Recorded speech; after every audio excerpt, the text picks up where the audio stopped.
messieurs, à vous tous qui compromettez l'avenir du Gabon, à vous tous qui gouvernez comme esclaves de salon, bientôt l'heure du départ de vos fonctions, parce que vous n'avez aucun plan pour notre Gabon.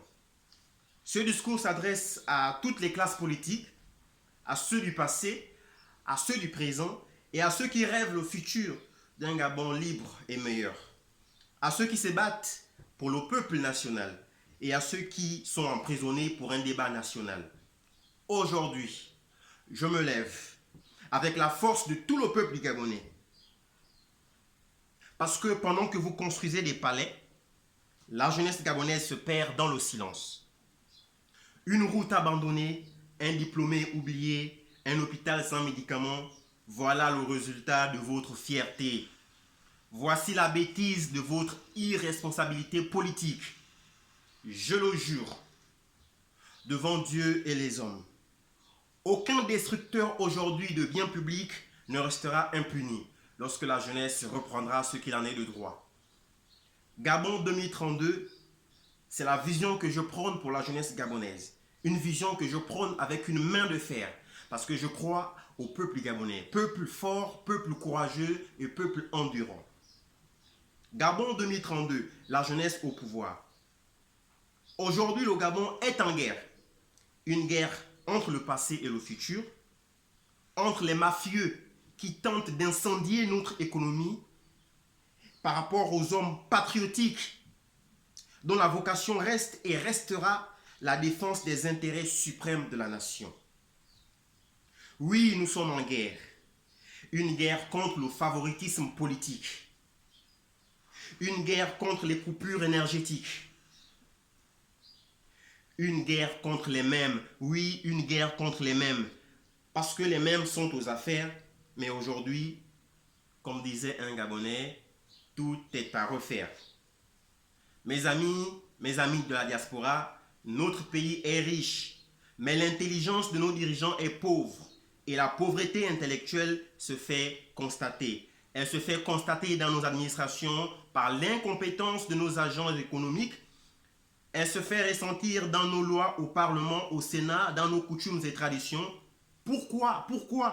Parce que l'Assemblée nationale est influencée par l'exécutif. Oui, parce que l'appareil judiciaire se joue avec des manettes politiques. Qui est fier aujourd'hui de Libreville? Qui serait fier aujourd'hui de Port-Gentil, capitale économique? Personne. Pourtant, on porte des vestes avec des cravates accrochées, mais le peuple gabonais veut seulement manger le soir. Lorsque le Sénat, qui est une chambre de représentants du peuple, devient un cercle familial, que pensez-vous qu'il en sera?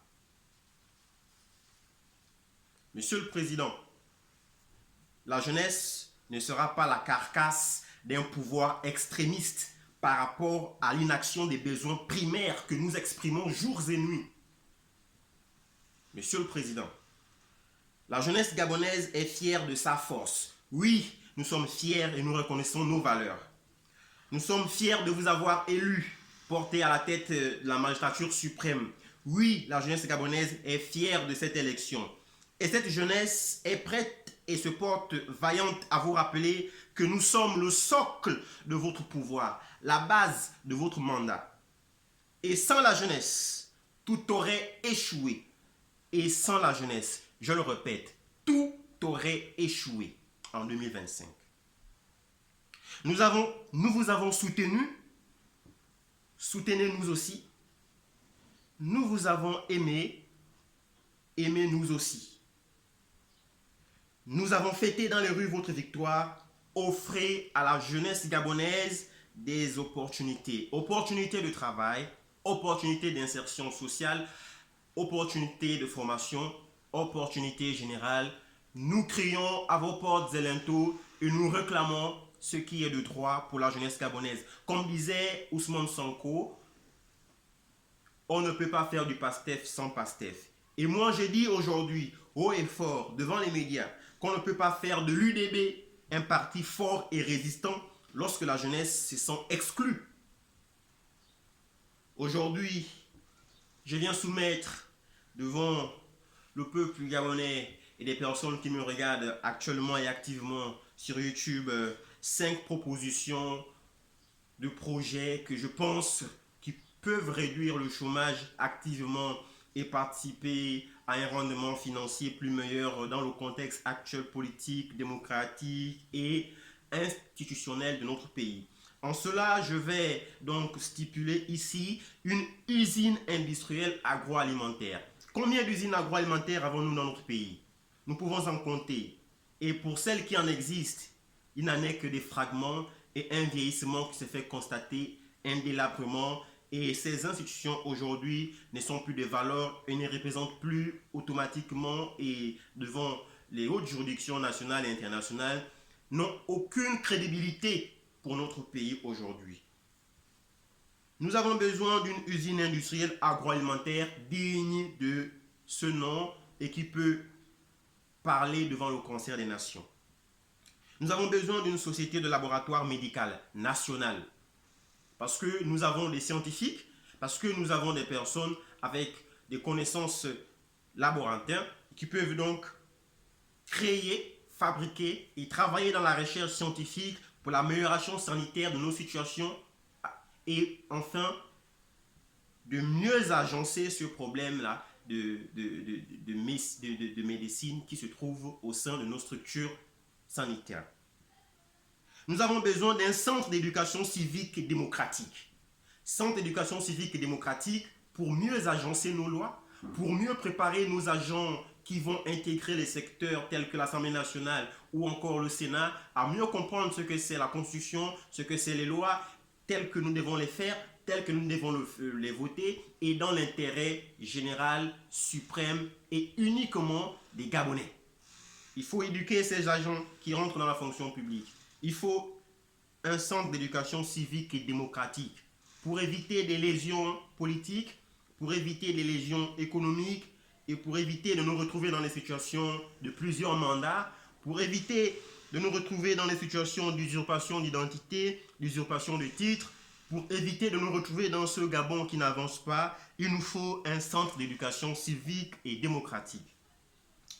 En troisième lieu, le Gabon a besoin d'un centre de formation et de renforcement des capacités des forces de sécurité. Aujourd'hui, à l'aube des forces nationales et internationales, aujourd'hui où le bras de fer militaire est bien plus puissant par rapport à la maîtrise des technologies ou quelque chose d'autre, le renforcement des capacités de sécurité dans notre pays, le Gabon, s'avère une option utile et très importante et urgente pour la souveraineté étatique de notre territoire, pour la protection de nos citoyens et pour l'avancement de notre Gabon vers le futur et le meilleur de notre avenir.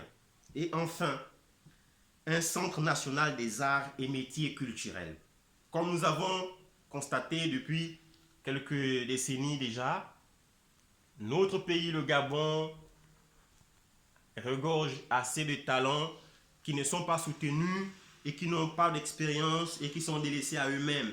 Ce qu'il faut, c'est un centre national des arts et des métiers culturels qui prépare le jeune Gabonais aux métiers culturels, qui prépare le jeune Gabonais aux arts et qui donc l'approuve et le met dans une option d'intégration sociale bienveillante et accessible à tout le monde.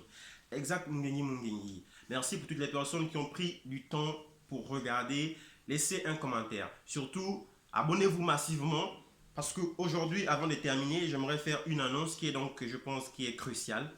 J'ai lancé le mouvement républicain Gabon 2032, la jeunesse au pouvoir. Gabon 2032, la jeunesse au pouvoir, c'est le mouvement révolutionnaire que nous avons lancé aujourd'hui, qui doit rassembler l'ensemble de toutes les 9 provinces du Gabon et la majorité de tous les partis politiques pour révolutionner ce pays et pour avancer dans les pas que nous ont légués nos ancêtres. Mesdames et messieurs, depuis Port-Gentil, capitale économique du Gabon, Exact Mungenyi Mungenyi, je vous remercie.